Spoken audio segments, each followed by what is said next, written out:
This is the Farm Monitor. For over 50 years, your source for agribusiness news and features from around the Southeast and across the country, focusing on one of the nation's top industries, agriculture. The Farm Monitor is produced by one of the largest general farm organizations, the Georgia Farm Bureau. Now here are your hosts, Ray DeLessio and Kenny Bergamy. Well, let's hope the old saying is true. April showers bring May flowers and plenty of rain for harvest, but not too much rain and no major storms. Welcome to the Farm Monitor, everybody. I'm Ray DeLessio. And I'm Kenny Bergamy. Once again, we got a full slate of stories for you. Coming up, call it a workaround for Chinese tariffs, a new program in Georgia that pecan growers are buying into in hopes of helping the industry as a whole. Speaking of helping, these third graders are attempting to save an endangered species with some financial help from the Georgia DNR. Ray has full details on that. Indeed I do. Plus, there is this, a sport that combines the skill of equestrian with the precision and accuracy of an archer. An ancient pastime now gaining in popularity. These stories and so much more starting right now on the Farm Monitor. Despite Hurricane Michael putting a major dent in supply, the market and prices for pecans are actually lower than last year. The main reason for that, of course, the tariffs imposed by China. It's an obstacle the pecan industry, in conjunction with the Department of Ag, is looking to clear with a new program. Damon Jones has that story.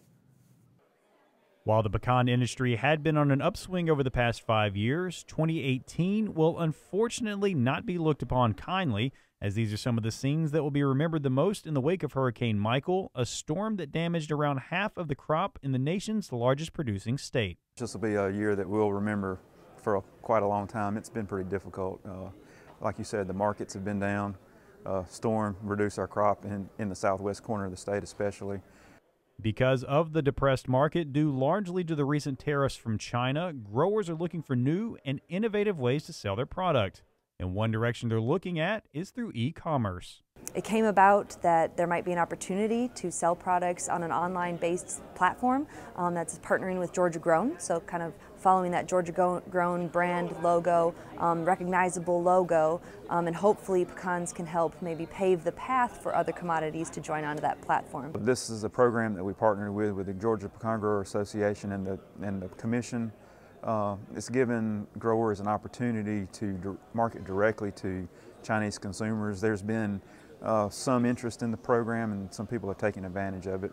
Besides providing a new way of marketing their product, online sales also has an added benefit that might really interest the farmers. We work through what's called a free trade zone, and with that free trade zone we don't get held back by that tariff at this point, so we are still able to ship our value-added goods, the final product with the grower's own brand, so we can send that value-added product over there with nothing but a sales tax, and that sale will in turn go right back to the grower directly. Well, it just gives them an opportunity to market directly to the Chinese consumer.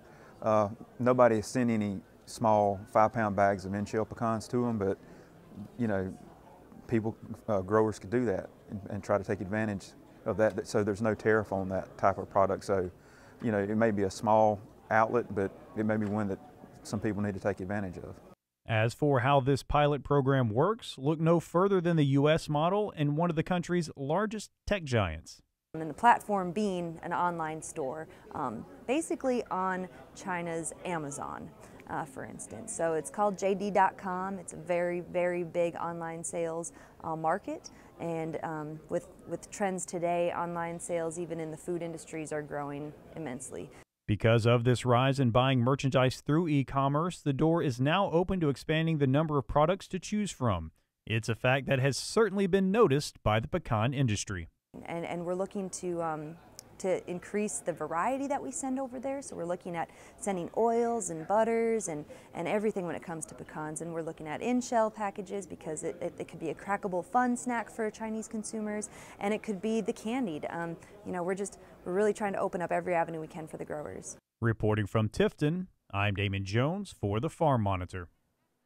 Meantime, farming isn't a job, it's a way of life. That's a motto Jared and Becca Creasy live by, having recently expanded their business as cattle producers and who now operate a full-service meat processing facility. Recently, the Monitor spent some time with them as they shared the story behind their latest venture.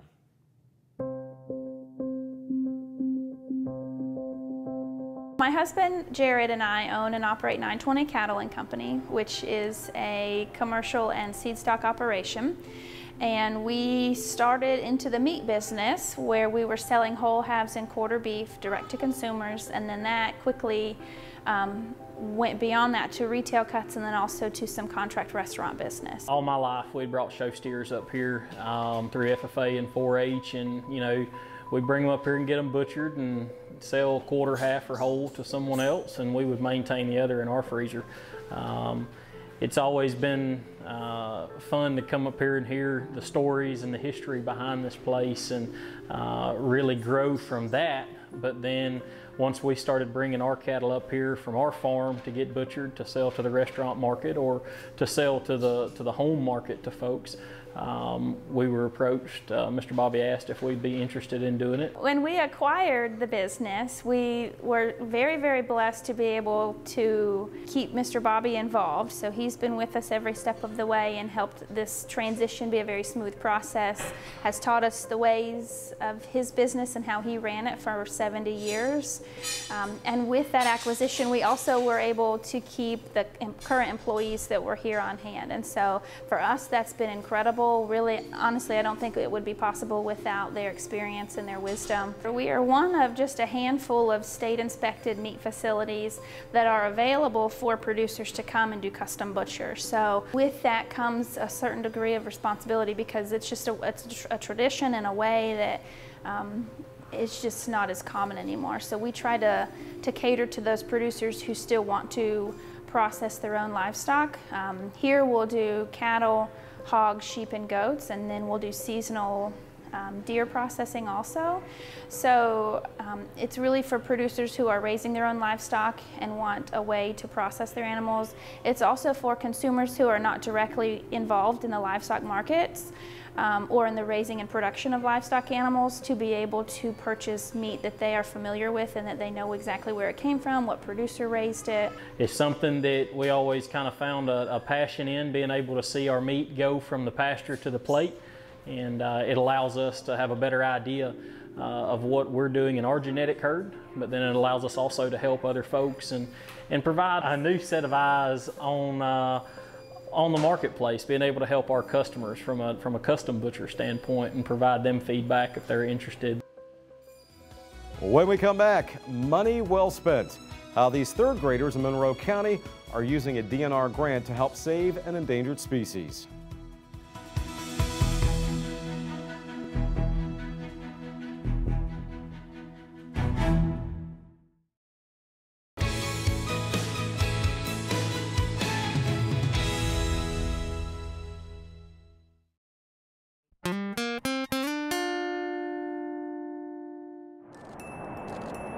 I do recall actually seeing the Blue Angels when I was really, really young. I was definitely under 10 years old. I know that I watched an air show probably when I was really little, and you know, what little kid doesn't, you know, use the aviation models and play with airplanes and do that kind of thing. There's actually about 130 Blue Angels at any given time. What a lot of people think of when they think of the Blue Angels is the blue flight suit. But it's a great opportunity for us whenever we can to explain there's so much more to it. We are one huge team. So we fly at C-130, so we're the primary support aircraft. And our secondary mission is we'll do a flight demonstration to open the show. So I came from the Hornet community, the F-18 community, as a backseater. Specifically, it's called a weapons system officer. For me, flying is definitely a feeling of freedom, just taking off and just seeing the world below you, the perspective that you get. It's incredible.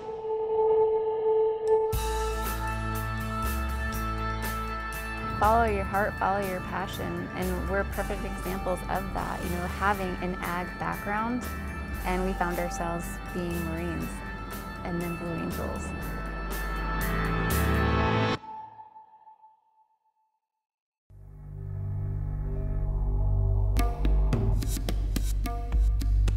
Let's be honest. When it comes to being underappreciated, undervalued, and often mislabeled, one could argue that bats top the list. But here at Hubbard Elementary in Forsyth, Georgia, bats are held in high regard, treated as equals, part of the family, so to speak. And now, thanks to a $1,000 grant from the Department of Natural Resources, they have a place to call home. You see, every year, students in Dr. Kimberly Harris's third grade gifted class take on a project that focuses on one of the state's endangered species. This time around, there was some discussion about the red cockaded woodpecker, but in the end, it was decided bats it is. Well, at first I thought, like, they're disgusting, they're not.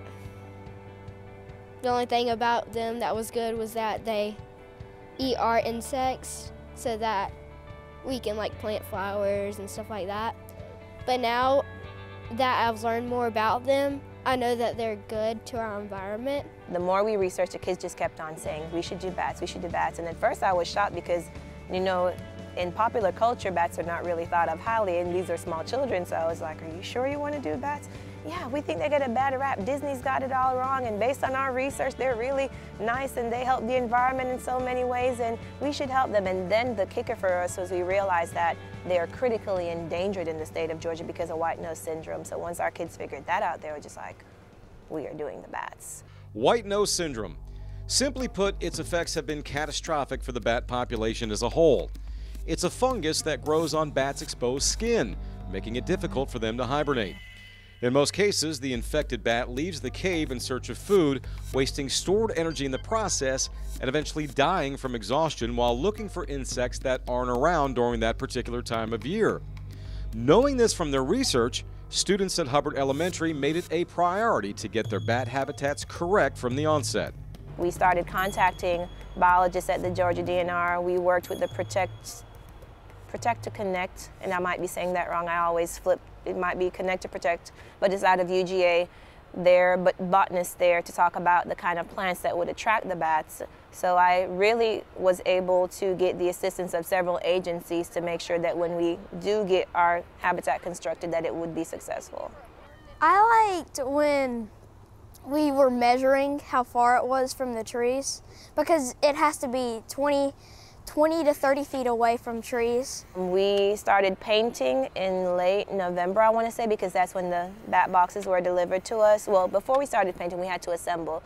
We bought one that was pre-assembled just so the children would have a point of reference, but then we also did research to assemble the other one, and that was quite interesting, putting power tools in the hands of my children because they had to do all the drilling, the caulking, and that was a big moment as a teacher of letting go and letting them do the work. I realized that they were capable, and I just had to trust that they would not. And we taught them all the proper precautions, you know. They had all the safety equipment. We did several lessons just on wood of how to hoe, how to drill, what to do. Yes, a little test of the nerves to say the least, but as Dr. Harris explains, the lessons these children are learning now are lessons they'll carry throughout their elementary years and hopefully into adulthood. I'm very fortunate to be at Hubbard Elementary because we have administration and our county that believe in the power of children, and that's what I see it as, is these children are capable, and they've been showing us interest in these types of experiments because it's project-based learning. We find issues in our community that we want to address, and we spend the entire year teaching through units that address that. In Forsyth, Georgia, I'm Ray DeLessio for the Farm Monitor. Up next, once a basic survival skill, horse archery is now a worldwide sport and growing in popularity here in the U.S., including Georgia.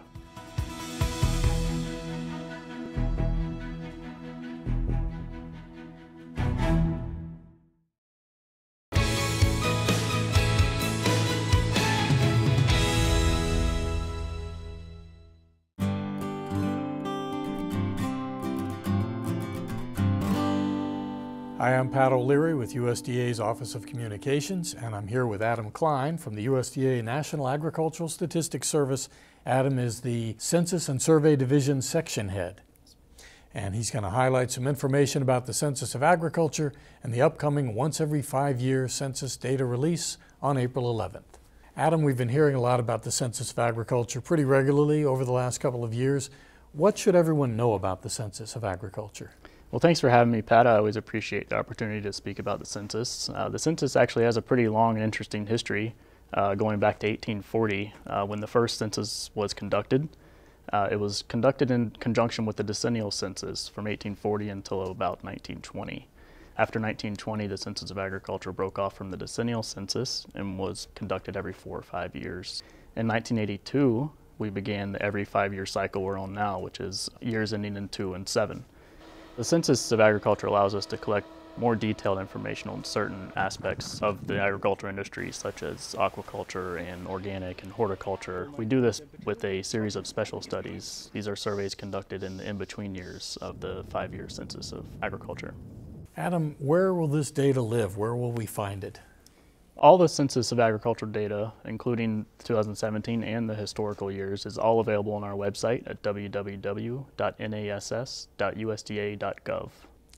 Beyond being sent to every farmer and rancher in the country, what makes the Census of Agriculture different from other NASS surveys? Well, the Census of Agriculture allows us to provide data for every county in the nation. It also gives us a glimpse into the demographic makeup of American agriculture and the people that are involved. And it also gives us data on specialty crops and livestock that our annual programs do not collect, such as ginseng and alpacas. And what do we know about how the data are used? Census of Ag data will be used by all those who serve farmers in the U.S. Businesses use the data to target certain locations for their facilities that will best serve the farmer. Local governments use the data to target programs and services for its communities. Congress uses the data to help shape farm policy and programs. And finally, the farmers and ranchers themselves use the data to help make better decisions on their own operations. Will NASS publish all the data you received? No, unfortunately, we're not able to publish all data. Any item that could potentially identify an individual producer will be suppressed or hidden and noted with a D in the publications. Adam, what was the national response rate to the census this time? Well, first I'd like to take the opportunity to thank the American farmers and ranchers that took the time to respond to the 2017 Census of Agriculture. We had a good response rate of about 72%. And even though we do try, we do not expect a response from everyone. Like other statistical agencies, we do have methodology in place to account for a certain level of non-response. And this allows us to continue to provide accurate data. We're coming up on the April 11th data release date. What's next, and when does the census cycle start all over again? So as far as 2017 Census of Ag is concerned, yes, we'll release the national, state, and county level data on April 11th. But throughout the year, we'll continue to release data products from the 2017 census, and these include state and county profiles, as well as race, ethnicity, and gender profiles. Currently, we are conducting the Puerto Rico Census of Agriculture, so we're collecting data there now, and in the next few weeks, we will begin collecting data in our other outlying areas, such as Guam and the U.S. Virgin Islands. We're also currently conducting the first 2 special studies. These are the 2018 Census of Aquaculture and the 2018 Irrigation and Water Management Survey.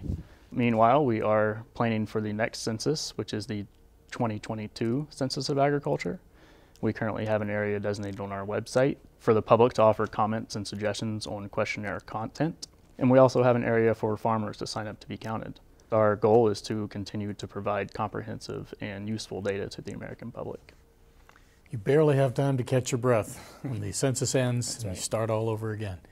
Well, we'd like to thank Adam Klein from the National Agricultural Statistics Service. Thank you, Adam, for joining us today. Thank you, Pat. And next time we'll visit with Ginger Harris with NASS in Kentucky to talk about what's new in the Census of Agriculture. Thanks for joining us. We'll see you then.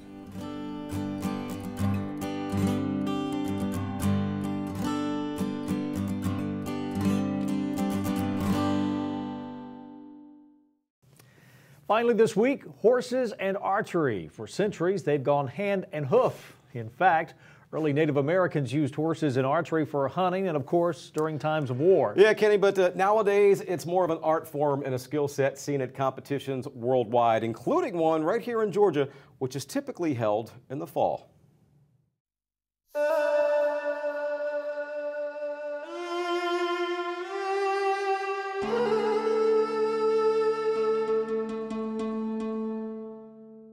It's really big over in Asia and Europe. You know, it started in the steppe region. Like you said, most of it's history based on warfare, hunting and gathering. As far as here in the States, you know, our Native Americans used to hunt, mostly the Plains Indians. So it is a big part of our history here, and now it's becoming more and more popular as a sport. The horse is moving right at about 11 feet per second. So when you shoot, you got to shoot and follow through and drift your arrow into the target. You got to account for distance, you got to account for the speed of the arrow, speed of the horse, how far the distance you're from the arrow, from the target. So that's a lot. So it's a lot of science that goes in.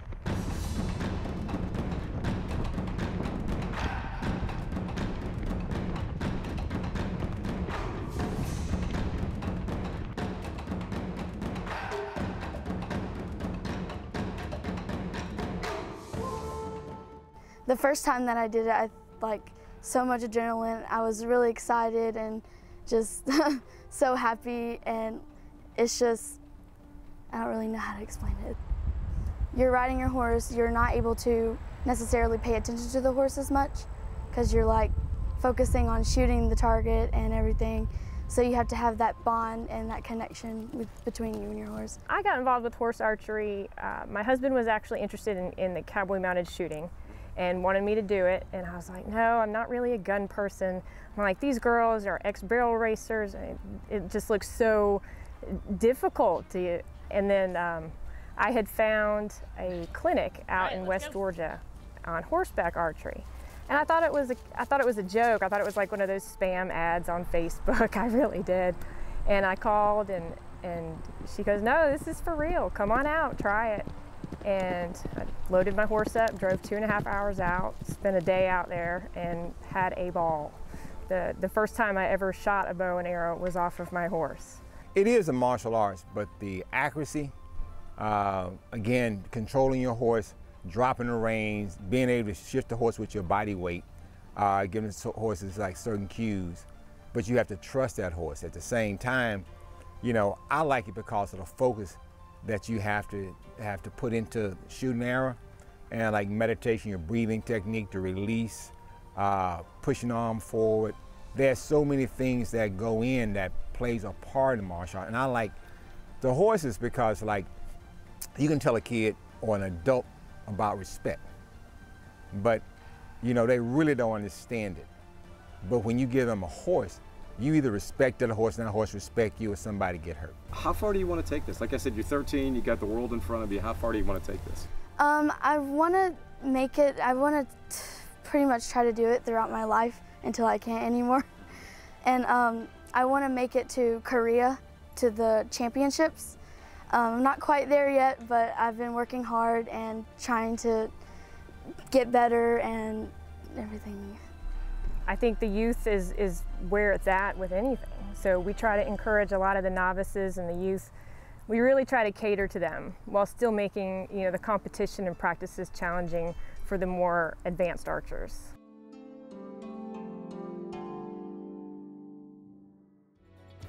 Great stuff, but unfortunately, we're out of time. Before we go, a reminder for all the latest ag info regarding food, great recipes, and what's happening out on the farm. Be sure and check out our Twitter, Facebook, and Pinterest pages. You'll stay informed and see what's up in the world of farming with us on the show.